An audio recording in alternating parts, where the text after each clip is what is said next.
푸른 눈의 외국인이 천릭을 입고 한국의 전통 무예인 태권을 가르치는 유튜브 영상이 화제입니다. 심지어 한국어로 지도하며 태권을 수련하면 몸짓에서 나오는 끈과 신명을 통해 한국의 전통을 느낄 수 있다고 말합니다. 그 주인공은 프랑스인 기욤 피노시인데요. 그는 2010년부터 파리에서 태권 수업을 시작한 인물입니다. 그가 태권을 처음 시작한 것은 2008년으로 서울의 한 태권 전수관에서 하루에 2~3시간씩 지도자 교육에 참여하며 수련에 매진했다고 합니다. 그로부터 2년 후 태권 공인 사단을 취득하고 프랑스로 돌아가 태권을 보급한 것인데요. 현재는 5단 이상이라고 합니다. 그에게는 협력자가 있었습니다. 우연한 계기로 태권을 접하고 그에 매료되어 기욤 피노시와 비슷한 길을 걸어온 장 세바스티앙 브레시시인데요. 두 사람은 함께 손잡고 파리에 프랑스 태권 협회를 설립하여 프랑스 사람들에게 태권을 전파하고 있습니다. 외국인이 태권도 하는 모습은 많이 봤지만 태권이라니 무척 생소한 조합인 것 같은데요. 오늘은 프랑스 파리에 울려 퍼지는 기합 소리에 대해 자세히 알아보도록 하겠습니다. 한국의 무술인 태권도를 수련하는 사람들은 얼마나 될까요? 전 세계에서 무려 8천만 명에 육박합니다. 그래서 주변을 둘러보면 태권도를 배운 사람을 쉽게 찾아볼 수 있죠. 하지만 또 다른 한국의 무술인 태권을 배웠다는 사람은 비교적 없는 편인데요. 태권도는 한국인은 물론 외국인들에게도 널리 알려진 한국의 무술이지만 태권이라고 하면 외국인은 당연하고 한국인에게도 다소 생소한 감이 있습니다. 이크에크하는 기합 소리는 유명하지만 오로지 그뿐 태권이 어떤 무술인지 잘 모르는 사람들이 파다합니다. 태권도 수련자에 비해서는 적지만 분명히 태권 수련자들도 존재합니다. 오늘은 태권의 고수에 대해 소개해 드릴 텐데요. 한국에서 태권을 배우다가 유단자가 되더니 마침내는 프랑스에 태권 도장을 차려버린 장 세바스티앙 브레시시와 기욤 피노시가 그 주인공입니다. 이름만 들어도 그들이 외국인이라는 걸 알 수 있는데요. 그들은 놀랍게도 한국인과의 태권 승부에서도 우승을 거머쥘 정도의 실력자들입니다. 기욤 피노시는 지난 2021 온라인 세계 무예 마스터십 태권 경기에서 태권의 최고수 김성현 씨를 꺾고 은메달을 목에 걸었죠. 브레시시는 그런 기욤 피노시보다 더한 실력을 갖춘 것으로 알려져 있는데 그도 그럴 것이 그는 태권에 미쳐 태권에 인생을 건 사나이이기 때문이죠. 그는 태권도가 아닌 태권을 선택한 이유에 대해 공격에 무게를 두는 태권도보다 동작이 부드럽고 우아했어요. 상대방이 다치지 않게 밀어차는 배려의 정신도 매력적이었죠. 라고 말했는데요. 그가 말한 태권의 특징은 바로 대접이라고 하는 것인데요. 대접은 경기에서 상대에게 늘 공격할 기회를 주면서 동시에 공격을 해야 하는 것을 가리킵니다. 또 주먹으로는 상대를 공격하지 않고 발차기를 해도 상대가 치명적인 부상을 입지 않도록 내질러 차는 는지르기 기술을 써야 하죠. 상대방을 꺾어 패배시키고 자신이 우승해야만 하는 다른 무술들과는 다르게 대접으로 상대하는 데에서 상생과 배려의 철학을 느꼈고 이에 매료된 것인데요. 그는 또한 태권의 매력에 대해 삼박자 춤의 느낌도 있어서 함께 어울리는 재미도 있어요. 한국적인 몸짓입니다. 라고 말하기도 했습니다. 그렇다면 그가 어떻게 태권을 접하게 된 것인지 궁금해집니다. 그의 나이 17살 때 파리 시내의 한 식당에 갔던 것이 모든 일의 시작이었죠. 식당 안에서 본 한글이 예뻤고 한국말도 처음 들어봤는데 참 아름답다고 느꼈다고 합니다. 시간이 흘러 그가 갓 성인이 되었을 때 어머니를 잃게 되었는데요. 그 슬픔을 달래기 위해 먼 곳으로 떠나고 싶어 하다가 가방 하나만 들고 무작정 서울로 떠났습니다. 이후 한국에서 외국어 과외를 뛰고 외국인 단역 배우로 활동하며 생계를 이어갔죠. 드라마 천국의 계단, 예능 무한도전에도 출연했습니다. 한국에서 지내는 날이 길어질수록 한국 문화에 깊게 매료되었고 전통 무예를 배워보고 싶어졌죠. 태권도와 해동검도를 배운 뒤 태권을 배우려 했는데 처음에는 어딘가 이상해서 관뒀습니다. 그러던 어느 날 우연히 또 다른 태권 도장을 찾게 되었는데 그곳에서 문영철 사범을 만나 제대로 된 태권을 배우기 시작하면서 태권이야말로 진짜로 내가 배워야 할 무술이구나 싶었다고 합니다.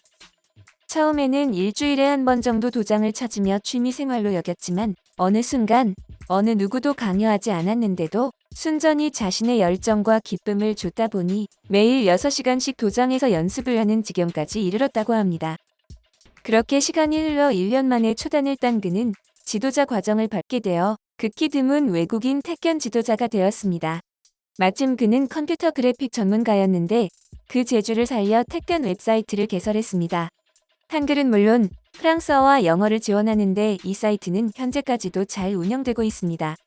이후 다른 한 프랑스 청년이 브레시시의 소문을 듣고 찾아오게 되었는데 그가 바로 기욤 피노시였습니다.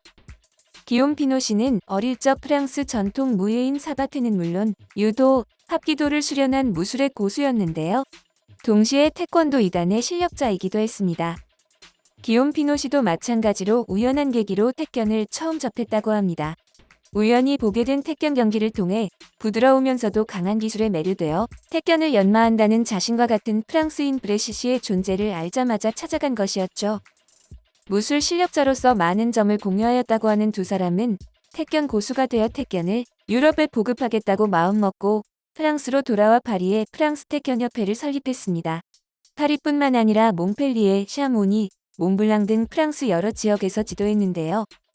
처음에는 참 어려웠다고 하는데 그도 그럴 것이 2010년은 프랑스에서는 택견이 아예 알려지지 않았던 시절이었기 때문입니다.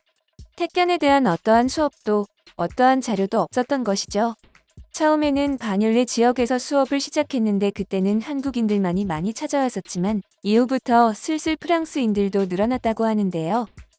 이후 수많은 프랑스 사람들이 그의 문화에서 택견을 배웠죠. 취미로 배우기 시작한 사람들이 많았지만 결국 브레시시처럼 지도자 과정까지 간 제자들도 있다고 합니다. 그는 파리의 한국문화원에서 택견 강사로 활동했습니다. 프랑스 각지에서 열리는 음악축제나 무술 공연이 있으면 여유가 나는 대로 무대에 올라 택견 시범을 보였죠. 마찬가지로 택견 사범인 브레시시의 아내조차도 남편의 택견에 대한 열정은 나와는 비교할 수 없을 정도다. 정말 악착같이 택견에 매달려 산다라며 혀를 내두를 정도로 브레시시의 열정은 대단했습니다. 브레시시는 택견에 대한 인터뷰를 진행하면서 다음과 같이 말하며 택견에 대한 무한 애정을 드러냈습니다. 훈련 방식이 상당히 격한 태권도의 조상이라는 말이 믿기지 않을 정도로 택견만의 유연한 느낌에 완전히 매료되었습니다. 재빠른 민첩함과 지구력, 그리고 무엇보다도 자아 통제, 이 세 가지가 한 박자를 이룰 수 있다는 점이 신선했습니다. 품받기라는 가장 기본이 되는 스텝만 연습해도 태권도에서는 사용하지 않는 근육을 발전시키며 균형 감각을 키울 수 있다는 것을 발견했습니다. 이는 상대방을 넘어뜨려야 승리를 거둘 수 있다는 규율 때문에 더욱 떨어지지 않기 위한 균형 감각을 키우는 것입니다. 상체만 공격하는 태권도와의 가장 큰 차이점이기도 하죠. 그는 택견을 더 널리 알리기 위해 방송에도 출연했습니다. 세바퀴에서는 한국인보다 한국 문화를 더 좋아하는 외국인들이라는 주제로 방송을 편성했었는데요. 판소리 무대를 선보이는 라이언 캐시디 씨, 태권도 청년 파비앙 코르비노시 등과 함께한 이 자리에서 브레시시는 택견이 지난 2012년에 유네스코 무형문화재에 등록됐다는 것을 자랑했는데 한국인 패널들은 처음 듣는 소리라며 놀라워했죠. 어딘가 주객이 전도된 듯한 모습이 연출되어 시청자들의 웃음을 자아냈습니다. 이어 그는 택견협회 유지를 위해 어머니의 유산을 사용해왔음을 고백했는데요. 당시 펀드 매니저로 일했던 건 역시 택견협회를 유지하기 위함이라고 덧붙였습니다. 그러면서 그는 내가 좋아하는 일이니까 내 돈을 쓰는 건 아깝지 않다고 말해 더 큰 감동을 가져다줬습니다. 그런 그와 그의 동료 기욤 씨의 노력으로 유럽에는 택견이 퍼지기 시작했습니다. 마르틴 자메크닉 체코 태권도협회 회장이 파리까지 와서 브레시시를 스승으로 모셨던 것이죠. 이후 그들의 택견 도장으로 오는 사람들이 점점 더 늘어나 프랑스에서 택견을 아는 사람이 많아졌지만 코로나19 창궐 이후부터는 정부 지침에 따라 잠시 휴관을 하게 되었습니다. 이를 대신하기 위해 유튜브로 택견 수업을 시작하게 되었던 것인데요.